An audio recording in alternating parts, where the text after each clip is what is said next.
All right, we are live. So, thank you everybody for coming. I know everybody is settling back into schedule, routine. Baruch Hashem, we've had, how were your 25 meals? Last we spoke, there was like a 24.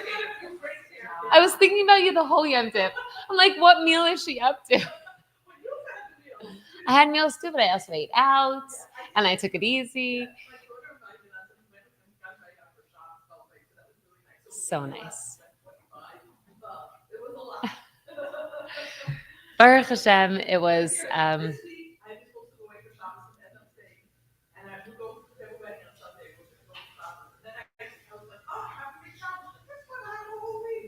Yeah, it's not just Tuesday. Yeah, a day. Baruch Hashem, ample time, abundance. Love it. Baruch Hashem. So we are coming off of a beautiful month, and for anyone who's here, it's exciting to be here. It's exciting to start something new and continue something old. We're in the middle of chapter 42. I'm going to do a little bit of a refresher on the beginning of chapter 42 because I don't know if anyone else remembers. So we'll start with that, and then we'll continue on with something actually very close to my heart. I love what the Alter Rebbe talks about here. So it's actually something I'm also deeply passionate about. So let's get into it. So if you do not remember, the Alter Rebbe is trying to help us learn how to not just serve Hashem, but passionately serve Hashem. Feel a friendship, a relationship, a directly impactful, connecting experience with God. And the way to do that, the way he kind of paraphrases it into two terms, is to love and fear God. So Ava and Yiras Hashem, that's what we're going to be talking about. That's what we have been talking about.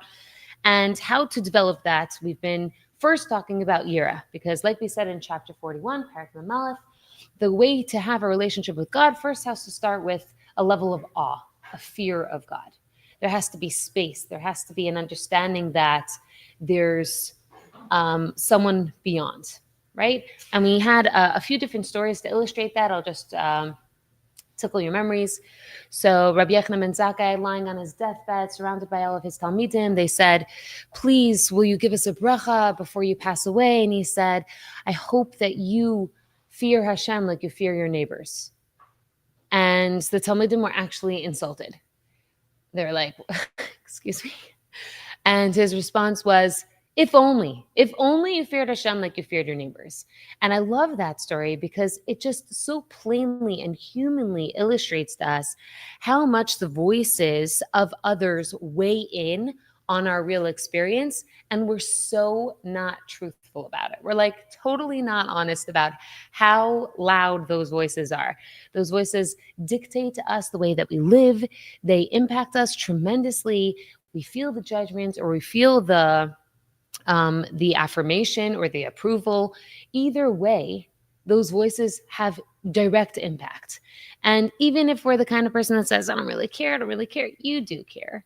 And if it's not neighbors, it's friends or the people that you actually respect and look up to. And those voices weigh in very, very loud in your head. And I'm not saying that voices are a bad thing. Sometimes they help you. And in the end, if it's something that's actually making you do the right thing, then that's a good thing. But ultimately, true Yiras Shamayim is the one true voice, and being in awe of him instead of being in awe of people, others, friends, even mentors, right? So to have him in mind of what he wants and to be acting from that space instead of all those other voices. And that's what we're talking about here when we talk about awe. To be thinking, yeah. Oh, yeah?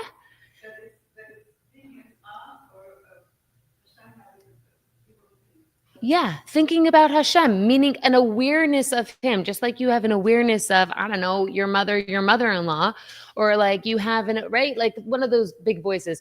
You have an awareness of maybe, I don't know, your oldest daughter. Like, what is she going to say when I walk out dressed like this? Well, whoever the voices are, I know she's going to be at that wedding. So I better make sure to, I don't know, put on lipstick. Whatever those are, better have a constant awareness of God That's what we're talking about here. Okay, lower level, at least, awareness of Hashem Yerushalayim. We spoke about this. We also spoke at the beginning of Perek Membeis that the way to get there is through hisbaininus. Hisbaininus is contemplation. And we spoke about how hard contemplation is, like all the things that you need to be able to even contemplate on God and think about him. So first of all, you need to be able to, like, what are you up against? You're up against lack of focus, not having the ability to concentrate on something, burdens of life, all the things that are distracting you, that are just real life that's weighing on you, not even having the ability to imagine what to think about, right? So like, what do I even want to think about if I want to focus on something? So there's a lot that comes in your way if you even feel like, hey, I want to follow the Alter Rebbe's advice and I want to start contemplating on something, where to start. So last time we were talking about what to do, how to make a clearing. And this time, the Alter Rebbe is actually going to offer 4 different contemplations, ways to help you as a person, from the simplest to the most complex person, what you can do to help yourself along in gaining awareness of Hashem, in growing that awe, that deep level awareness of God in your life. So one thing we spoke about last time to help with the clearing was the concept of iskafia. So iskafia is, most of you know, is like, let's say, resisting something that you naturally are drawn towards, right? So why is that an important piece? The reason why that's an important piece is, think about, I'm thinking about, like, let's say you have to jump over an obstacle, or let's say you have to run somewhere really, really quickly.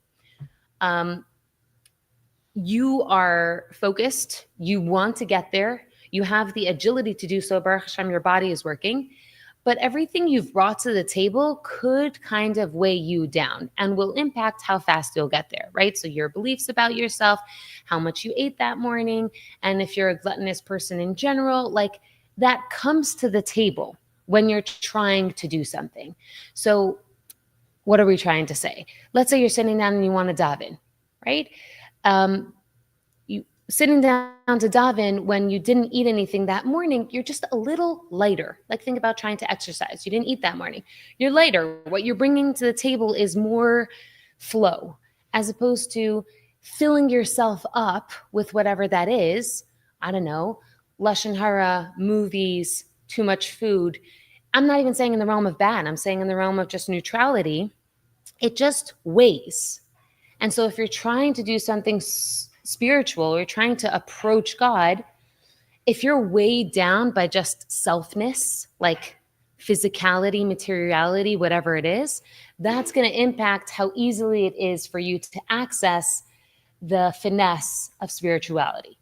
So earlier we were talking about the concept of iskafia, where you're resisting what we talk about as the yigias basar, what your body is drawn to. If your body is drawn to things, even in the realm of good or neutrality, if you could withhold a little bit, that will make you a bit of a lighter person, so you could appreciate and approach spirituality more. Okay? It's not to say, God forbid, that we're supposed to be afflicting ourselves. It's not supposed to be an extreme thing. It's just supposed to bring a sensitivity to the idea of, I want to be more sensitive in order to approach a spiritual matter that I'm pursuing. And if I fill myself up with, I don't know, stuffness, then there's more stuff in me, and it's harder for me to be light and be spiritual. So after I get out of the yigias basar, the toil of the flesh, so then I could engage with the yigias nefesh, which means then I have the ability to now focus and lock in on an idea, which is what contemplation is supposed to be.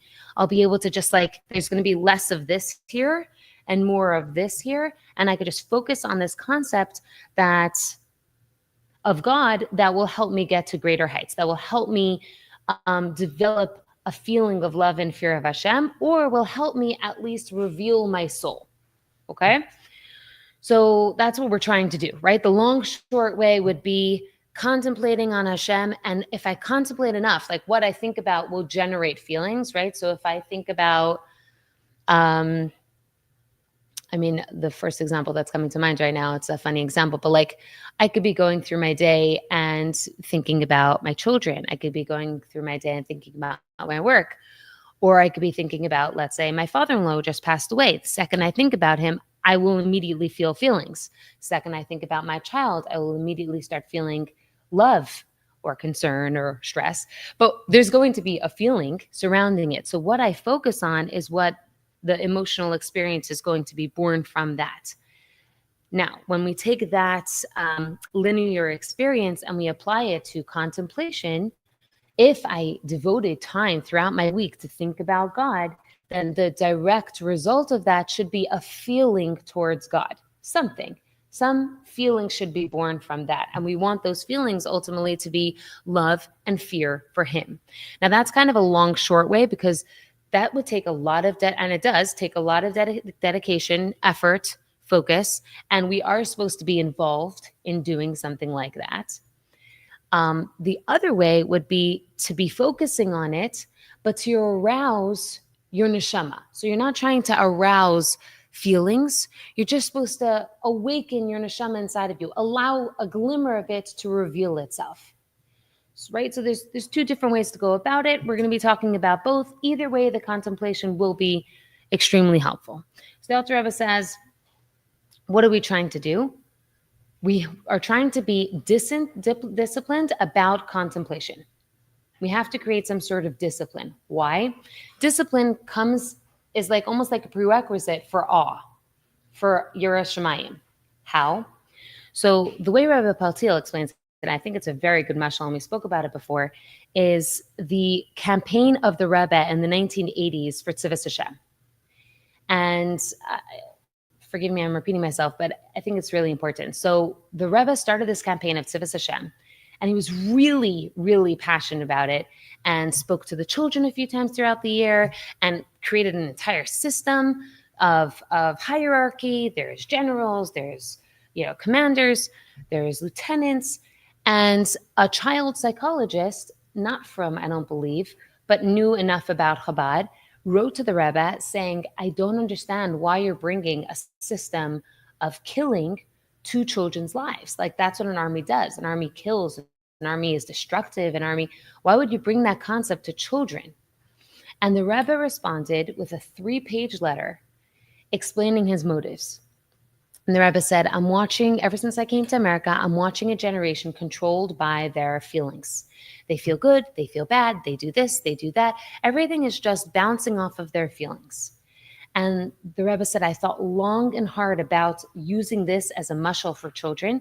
And I think it's the one thing that is actually going to change children and is deeply important for children in growing up in America to hear, which is the concept of an army, which is not the concept of killing, obviously, but the concept of hierarchy, discipline, order. That if a commanding officer says something, you listen. You don't ask questions. There's a tremendous amount of awe built into the system of army. There was an interesting story told about a soldier who, in the War of 1812 between Russia and France, he was a Russian soldier. He stole across no man's land into the French camp, and he just started killing people. Just killing. Killed a bunch of soldiers, killed a bunch of high command officers, maybe even like a general or two. I'm not quite sure. And then he escapes alive, comes back to the Russian camp, and tells everybody, so excited of what he did. He's a hero. And he was court-martialed. Because they said, who said you should do that? Who gave you permission? No one. He just decided he's going to basically go on a killing rampage and do that. Even if in the end that's technically what they wanted, but if they were engaged in battle, that's what they wanted, he was never given the command. And so he was completely dismissed, disgracefully dismissed. Why? Because in an army, we have awe, we have discipline. You have deference to the other, and that other is your higher in command, and he tells you what to do, and you do it because you're a soldier, and that's what you do. And so the Rebbe described this to this child psychologist, explaining to him how important it is for us in this American culture, ruled by our emotions and desires, to have an inkling of there's someone above you who is watching you, right? The eye that sees, the ear that hears, the hands that's writing down everything that you're doing. You have to have deference and then awe for something other than you, a higher power, so to speak. And the Rebbe really felt like it was important to have discipline built into the children's system so that they could learn the concept of awe. So here the Alter Rebbe is saying we need to be disciplined about our contemplating Hashem, because the contemplation is going to lead to Avas Hashem and Yiras Hashem. And so we have to get accustomed to it. And he speaks a little bit about the word emuna, for example. What is emuna? Emuna is faith in Hashem. It comes from the root word uman, which is a professional, like a person who's proficient at something, someone who has practiced at something again and again, and therefore has become skilled in this area. That's what an uman is. And someone who has emuna is someone who practices their faith in a disciplined manner, where they're constantly thinking about God. That's what that emuna is. It's something that's practiced. It's something that is, it's like a proficient relationship with God. That's what emuna is. And so the Alter Rebbe says, what do we have to do? We have to contemplate on God. We have to do it in a disciplined manner, in a focused manner, in a consistent manner. Now, he says, even if you're going to do it and you have this incredible experience of like really feeling connected to Hashem, really experiencing some love and awe, that might not happen every single time. And that might not happen because you just don't even have time to contemplate on God, but at least it happened. And if it did, you can still recall that event. I don't know if you've had anything like this, but I actually can relate to that, because one time, this is definitely a corollary, but one time I was on a hike. This happens a lot for me on hikes, being in nature. And I was on the hike with my family, but I went up ahead and I was young at the time. But this is like one of those experiences where you can recall and you could like remember what it felt like. So as I was hiking, I was thinking about something that my friend had shared with me. Okay, so a story within a story. What's her story? We were in seminary at the time, and so she was speaking to her mother, and she is in the middle of a conversation with her mother, and her mother said, "Oh, your sisters came home. I have to go." And she shared with me after that she felt so loved in that moment.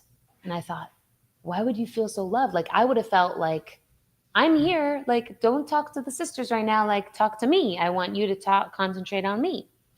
But what she heard and what her mother was saying was, when your sisters are here, I give them entirely my entire presence. And when I'm with you, I give you my entire presence. And so she felt that love. She felt like her mother was telling her, they just came home. I want to be completely with them. And when I'm with you, I want to be completely with you. And it just enveloped her, like this feeling of love.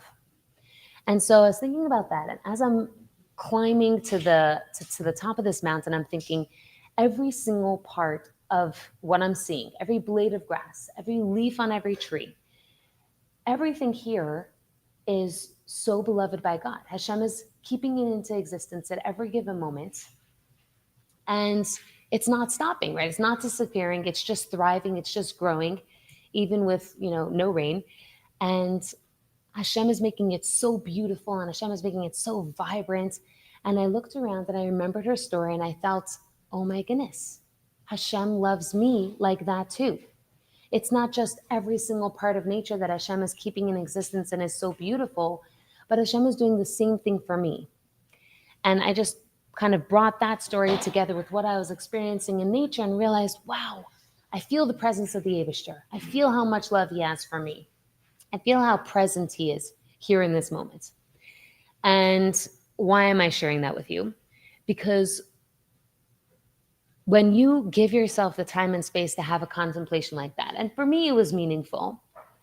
The week after, when I'm davening, I'm able to recall that experience, bring back those feelings, and I could tap back into it.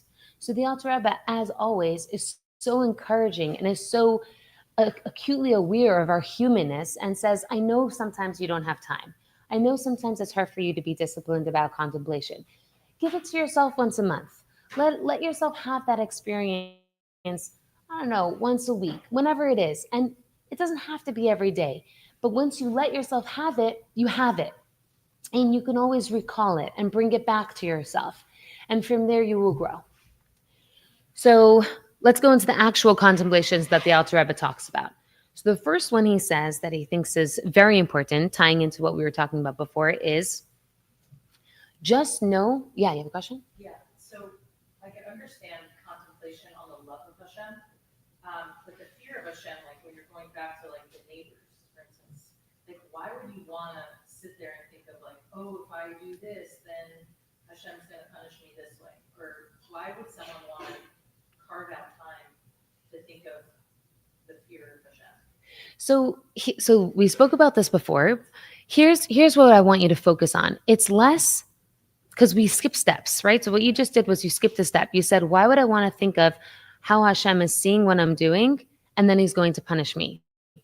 So you're already deciding that if Hashem witnesses whatever behavior you're doing, he's going to want to punish you. And the first contemplation here, what he's about to say is, think about that there's an eye that sees, that there's an ear that hears, and there's a book of recording, right?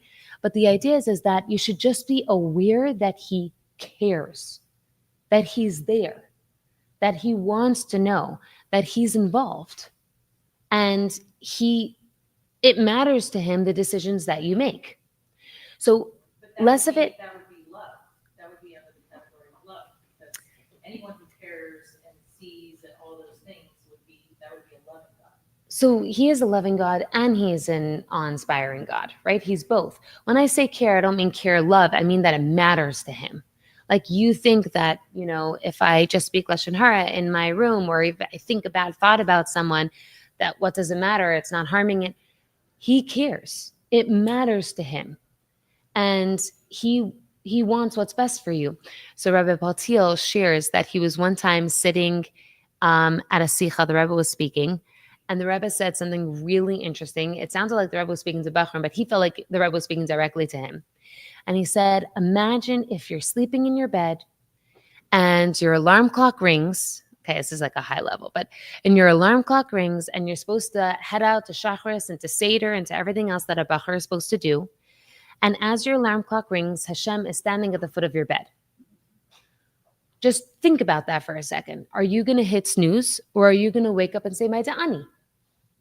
So it's not supposed to be like, oh my gosh, it's so scary. Like Hashem is standing at the foot of my bed. And like, it's not supposed to be a punishing thought. It's supposed to be a humbling thought, an awesome thought that the God of the entire universe, who makes the billions and billions of details happen at every given moment, cares about what I think and what I do, and if I hit the snooze button or not, right? It's not an avera to hit the snooze button. Like, it's okay, but it matters to him. That's such an inspiring experience. It doesn't have to be pressure. Like, you could hear it as pressure. It doesn't have to be pressure. It's just, don't think that your actions don't matter. It's like, give yourself the value that you deserve. Every moment of this life in this world matters. So I get it. Like in Chabad, that's the way it's been presented our whole lives. Yeah. But outside Chabad, it's very fear-based. Yeah. And it's very reward consequence. So is there like something we're ignoring, or does it exist and we're just not focused on it because that's not inspiring? That's not going to propel you to grow. We've transcended that level. No, it's a very good question. And I don't know if we've completely transcended that level. Like, we're not completely absolved from punishment, right? There's still a concept of einish, and everything that happens in your world is for a reason. I think that, so you're asking a much wider question. And this is just like my personal opinion. I don't know if this is the right way of doing it. There is a piece of that it's not helpful for us to think that way, and it's not inspiring. So why think that way? But you should know that in Chassidus, it still speaks about it. It's just that's not our focus, because, and this is the point, because we are God and relationship oriented instead of us oriented, right? So it's actually funny because the way Chassidus talks about fear, the core of fear is supposed to be Hashem. The core of Yiras Shamayim is supposed to be awe of him. And the core of love is actually more about me. Like, because I love the way I feel when I shake the lulav and esrog, that's why I'm doing the mitzvah. As opposed to Hashem told me to do so, and I am his servant, and therefore I'm doing this, right? So the core of awe is actually supposed to be God-oriented and relationship-oriented, like the relationship being either a servant or a ben, a son of this child.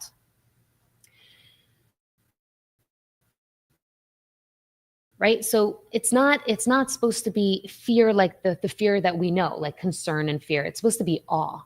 And I feel like sometimes people focus too much on the schar and einish concept, which is a true concept, but it's not what we look at Judaism with.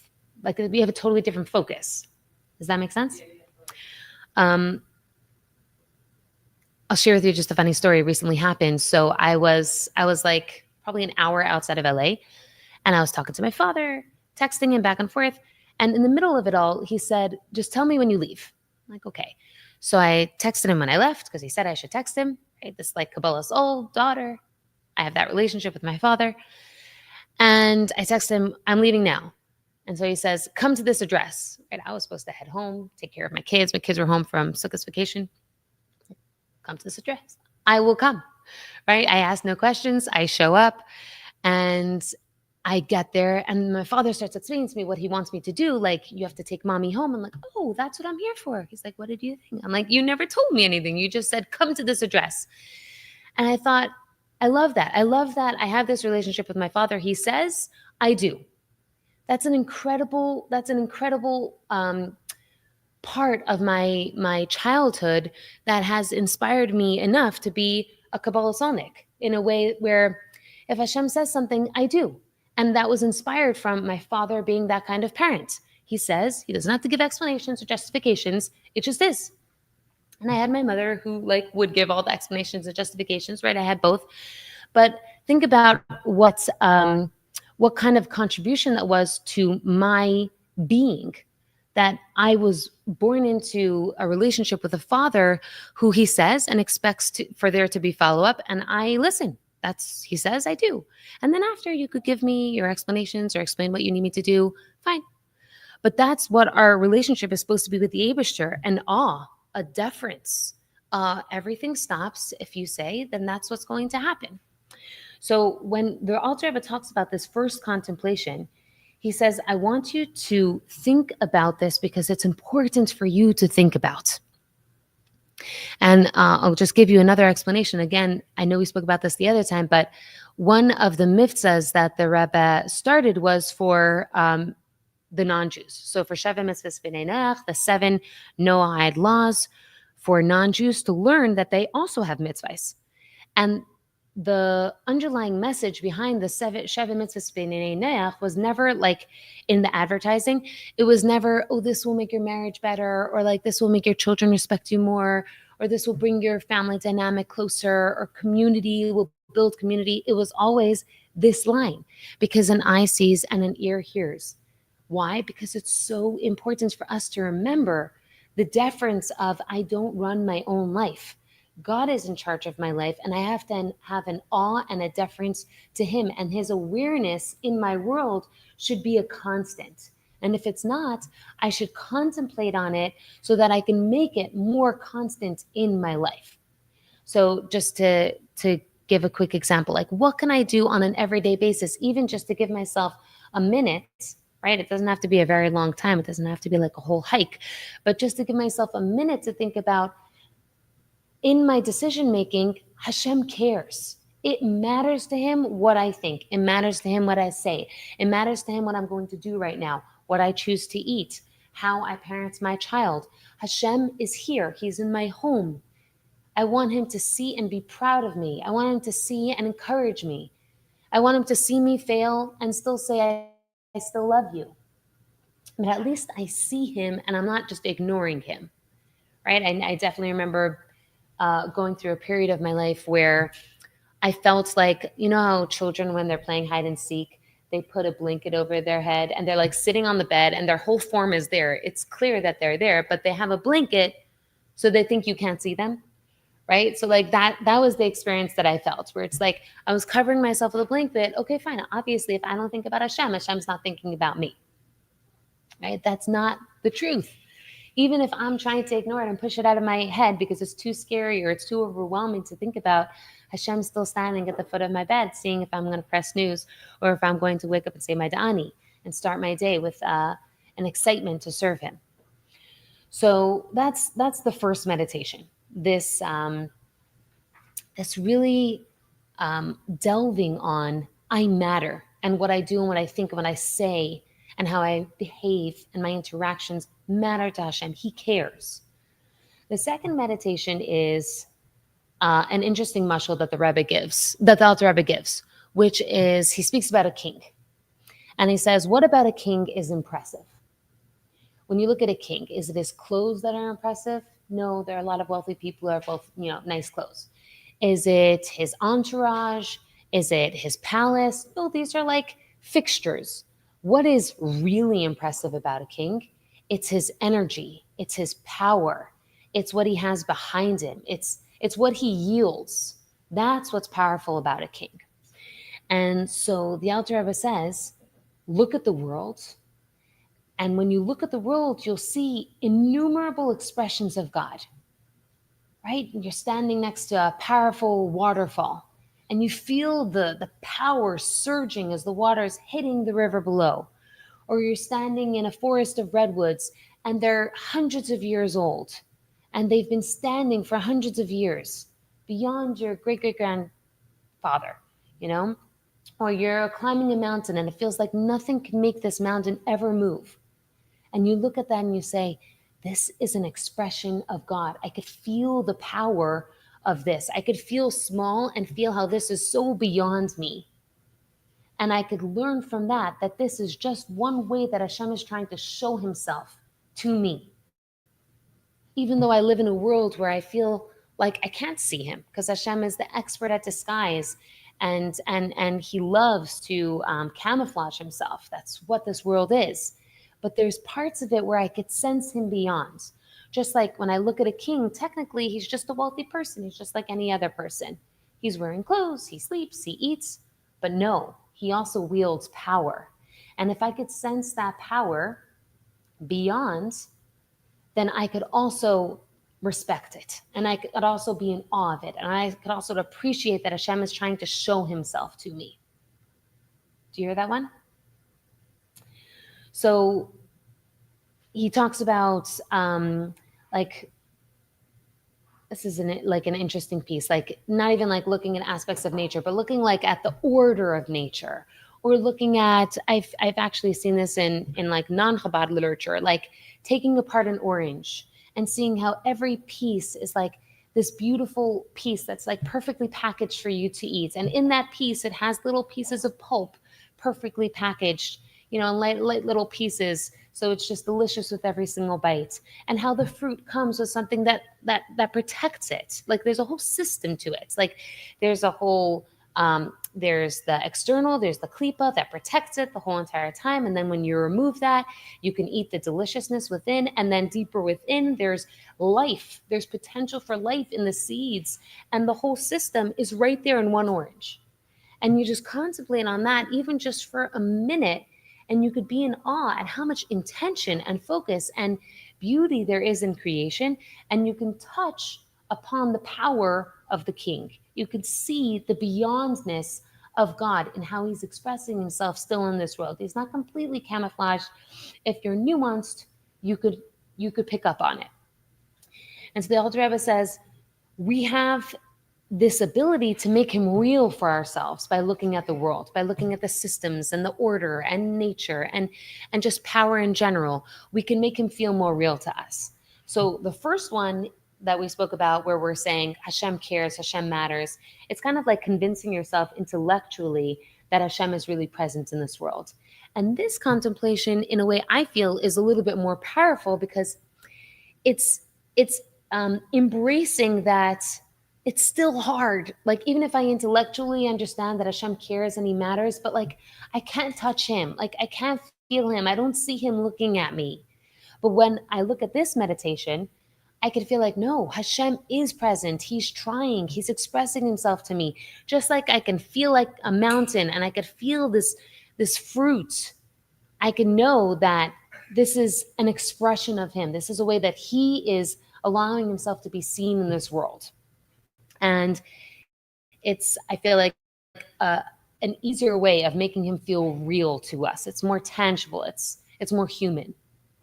That's my personal experience. Um, and you could see that also in halacha. Like if you experience something beautiful in nature, you witness. I think it's thunder and lightning. I forget which one. And you say the bracha of Isamas Bereshis. And I think that there, I'm not sure if it's Isamas Bereshis or another bracha, but even if you witness a phenomenon in nature, you say that bracha. Why? Because you're witnessing God. You're not just witnessing lightning. You're not just witnessing like, I don't know, an incredible Isamas Bereshis. So you're not just witnessing something beautiful, there is beyond. And as a Yid, we have the finesse to know that it's Hashem who is beyond. And our immediate reaction is to bless him, to thank him, to recognize him, and to make him real in my life. So that bracha is literally a contemplation in one bracha. Meditation number 3. So this is an interesting meditation. Again, the meditation is with the king, right? Imagine a person comes into the bedroom of a king and doesn't know that this is the bedroom of the king, and you see the king sleeping, and that's it. You're just witnessing a person sleeping. And then at the same time, you see, like, I don't know, the sun rises and the servants start coming in and all of his dignitaries start coming in, and he wakes up and he's sitting at his throne and he's surrounded by all the pomp and splendor. And you realize, wow, this is a person to respect. I'm looking at how everybody else is treating him. So I feel like if they respect him so much, then I should respect him so much. Okay. Now, obviously, it's a deeper level to be able to look at someone and see their greatness, whether they're wearing the clothes or not, right? Or whether everyone is treating them with dignity or not. That obviously would show on a lot more sensitivity on each of our part. But again, the Alter Rebbe is giving us another option for a contemplation and saying, even if you don't have the sensitivity to feel an awe for God, look at everyone else and how they're respecting and honoring God. And the Alter Rebbe quotes that all of the world moves westward. Why? Because the Shekhinah is in the west. And so therefore, watch how the entire world is turning westward. Watch how the stars are bowing towards the Shekhinah. And it's like so beautiful to read this because I remember when I think I was probably single, and it's probably before social media. And there was a website, I don't know if anyone heard of this, it's called Stumbled Upon. Do you remember Stumbled Upon? Okay, so most people don't remember Stumbled Upon because it was big for like a second. But what it was you would put in your interests and it would send you websites that would be interesting to you. So I put in my interests and it was sending me like, I don't know, just random things, a different hike that was interesting. One of the things that it sent to me was a time-lapse video in the middle of a desert. And you see basically sunset to sunrise. And you're watching how the stars are moving across the sky and how the moon comes up and then how the sun comes up. And I remember just watching this time lapse of probably like 12 hours, but condensed into a minute. And I just like burst out crying because it's so beautiful to see all of nature just bowing to the Eibishter. And if I could maybe not necessarily see Hashem and feel awe, at least let me look at the entire world and how all of nature is bent to Hashem. And let me at least from there, very humbly start respecting Hashem from that place. Start seeing if everybody else is bowing down to him, I think I should catch on and start bowing down to him. And the Alter Rebbe says, look at your mentors, look at the tzaddikim of the generation, look at the Rebbes, and look at how they have so much awe for the Eibishter and be inspired by them. You don't necessarily maybe have the sensitivity to feel an awe or Yirah Shamayim for Hashem, but look at them and that will help you start feeling some sort of awe towards the Eibishter. Feel his presence a little bit more because you're watching the dignitaries and the servants bow down to the king. That's the third contemplation that he spoke about. So, again, the first one is know that he cares, know that it matters to him. The second one is to remember that um, if you see the beauty around you, you see nature, you could see that as an expression of God, that the world is accessible and tangible and it's an expression of God. And this third one is that even if I can't feel it myself, I could witness others feeling it, and maybe that will help me also start feeling it. And if I contemplate on how much awe they have, and so like this, let's say, would be a source for um, being a masharis, like someone who serves a tzaddik or serves a rebbe. People, let's say, watch rebbe videos, or people attach themselves to a rabbi or have a mentor. What's the idea behind it? It's not just, oh, I should learn from that person. It's, I want that awe that they're experiencing to rub off on me. And if I, in my own humble way, could like attain even a little bit of the awe that they're experiencing, then that would be sufficient. That would help me in my own avodah. So that's the third meditation. The fourth meditation is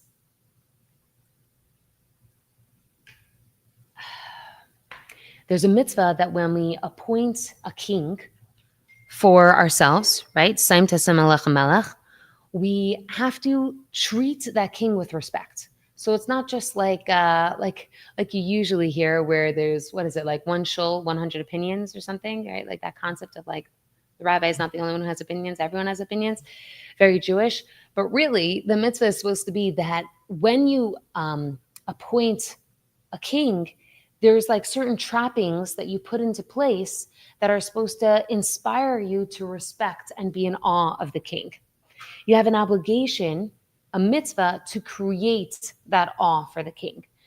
So the Alter Rebbe concludes that just thinking about that, thinking about the fact that you have a mitzvah to have an experience of awe for the king, and think about what it would be like to place a flesh and blood king above you and what you would do in that regard, how you feel in regards to him.